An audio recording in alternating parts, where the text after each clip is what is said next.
بسم الله الرحمن الرحیم. به نام خداوند بخشنده و مهربان. و بعد السلام علیکم دوستان عزیز و ارجمند.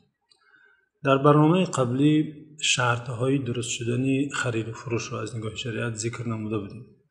دوستان گرامی، از جمله آن شرط‌ها این بود که آنچه که فروخته می شود، آن کالایی که مورد خرید و فروش قرار می گیرد موجود و معلوم باشد.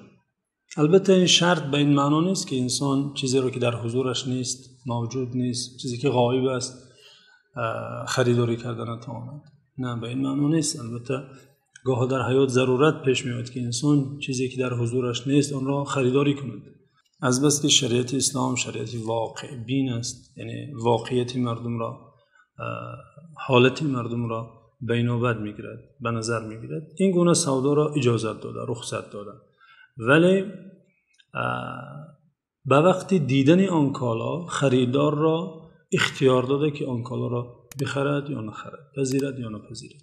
یعنی اگر سودا به چنین شکل صورت گیرد که آن کالایی که مورد خرید و فروش قرار گرفته در حضور خریدار و فروشنده حاضر نباشد و یا حاضر باشد ولی از چشم خریدار پوشیده باشد، سودا صورت گیرد، اتفاق شود، به هنگامی که خریدار آن چیز را فعلا می‌بیند اختیار دارد، دوباره اختیار دارد که خرد یا نخرد. حق شرعی است. این حق را شریعت برای او می‌دهد. از بس که اون ندیده بود، تنها شنیده بود نام آن را، اوصاف آن را البته، اما نسبت آن چیز معرفتی پوره حاصل نکرده بود چون که ندیده بود. بنابراین شریعت برای او اجازت می‌دهد، این اختیار را می‌دهد که هنگامی که می‌بیند خرد یا نخرد. صرف نظر که این شرط را در میان گذارد با فروشنده یا نگذارد. یعنی شرط نیست که گوید جناب فروشنده من اون کالا را هنگامی که میبینم برای من اجازت دهید که گیرم یا نگیرم. حتی شرط هم در میان نگذاشته باشد، شریعت این شرط را برای او داده است. حتی اگر گفته باشد من راضی هستم، آن کالا به هر صفتی باشد من راضی هستم، آن را پذیرفتم، اما هنگامی که میبیند شریعت او را اجازه میدهد، اختیار میدهد برای پذیرفتن و یا رد کردن. یعنی شخص خریدار این حق را پیش از دیدن کالا از خود ساقط کردن نمیتواند. حتی اگر هم گوید من راضی هستم و آن کالا را به هر صفتی که باشد میخرم و میگیرم، وقتی میبیند شریعت به او اختیار داده است. چرا ساقط کردن نمیتواند؟ چون که این حق به هنگام دیدن آن کالا حاصل میشود. پیش از حاصل شدن این حق ساقط کردن آن هیچ اعتباری ندارد. این حق شرعی هر خریدار که چیزی غایب را بخرد در اصطلاح فقه خیار رؤیت، یعنی اختیار به هنگام دیدن نام دارد. در این مورد امام دارقطنی و امام بیهقی حدیث را از ابو هریره روایت میکنند که فرستاده خدا صلی الله علیه و سلم فرمودند من اشتری شیئا لم یره فهو بالخیار اذا رآه. در روایت بیهقی ان شاء اخذه و ان شاء ترکه. یعنی هر کس چیزی را خرد که آن را ندیده است به هنگام دیدن آن اختیار دارد، یعنی در گرفتن یا نگرفتن آن اختیار دارد. البته چنانه که برای اکثر شما شنوندگان عزیز معلوم است، فقه اسلامی عبارت از مکتب‌های چهارگانه معروف و مشهور است که به مذهب شناخته می شود.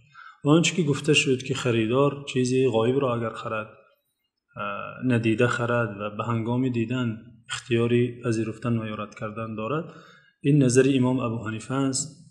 پیش از امام ابو حنیفه امامان بزرگوار چون ابراهیم النخعی و شعبی و حسن بصری و مکحول شامی و امام اوزاعی و سفیان ثوری نیز به این نظر بودند. در این مسئله نظر دیگری هست که نظر امام احمد حنبل است و از امام شافعی و امام مالک نیز در این مورد روایت آمده. این نظر چنین است که اگر آن کالا به آن اوصافی که فروشنده قبلا برای خریدار وصف کرده است مطابق باشد، شخص خریدار دیگر اختیار ندارد که آن را رد کند، میباید پذیرد.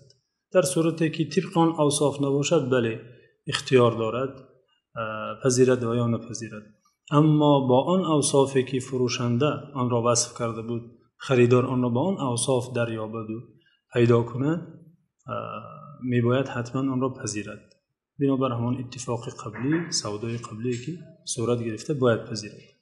علامه فقیه محمد تقی عثمانی، فقیه ساحه داد و گرفت‌های مالی، در تجارت‌های بین المللی و آن سوداهایی که میان کشورها صورت می‌گیرد و کالا از کشوری به کشور دیگر آورده می‌شود و رد کردن آن، بازپس گرداندن آن باعث زیان دیدن جانب فروشنده می‌گردد، علامه فقیه محمد تقی عثمانی نظر امام احمد حنبل را در چون تجارت‌ها ترجیح می‌دهد و میگوید اگر آن کالا طبق اوصافی که فروشنده و آن شرکت پیشنهاد کرده وصف کرده بود برای خریدار طبق آن اوصاف اگر باشد، خریدار حق ندارد که آن دوباره بازپس گرداند، چون که باعث زیان دیدن جانب دیگر می‌گردد. و اگر رفت و بنابر مذهب امام ابو حنیفه به او اختیار رد کردن داده شود، میباید مصرفی آوردن آن کالا را از آن کشور دیگر و دوباره بازپس گرداندن به جای خود برده رساندن کالا باید همه این مصرف ها بر عهده خریدار باشد. دوستان عزیز، جا دارد اینجا این نکته را بیان نماییم که مقصد از دیدن کالا دیدن به چشم سر نیست، بلکه حاصل شدن معرفت و شناخت نسبت آن چیز است. مثلا چیزی اگر از عطریات باشد، بوییدن آن جایگزین دیدن است. اگر از خوردنی ها باشد، میتواند چشیدن جانشینی دیدن آن باشد. و یا چیزی باشد به لمس کردن، اگر صفت آن معلوم گردد، لمس کردن نیز کافی است، حکم دیدن را دارد. مثلا شخص نابینای اگر چیزی را خریداری کند، مجرد بوییدن یا لمس کردن آن حکم دیدن را دارد.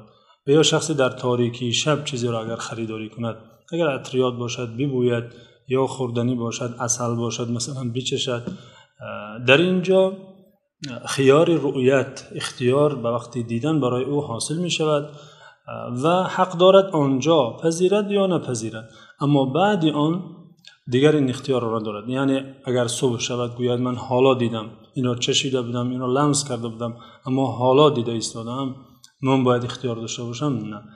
و او گفته می شود اینجا منظور از دیدن با چشم سر نیست، به هر وسیله‌ای که شناخت و معرفت نسبت آن چیز حاصل گردد جایگزین دیدن است و در آن لحظه اختیار حاصل می شود و بعد آن دیگر اختیاری رد کردن را ندارد.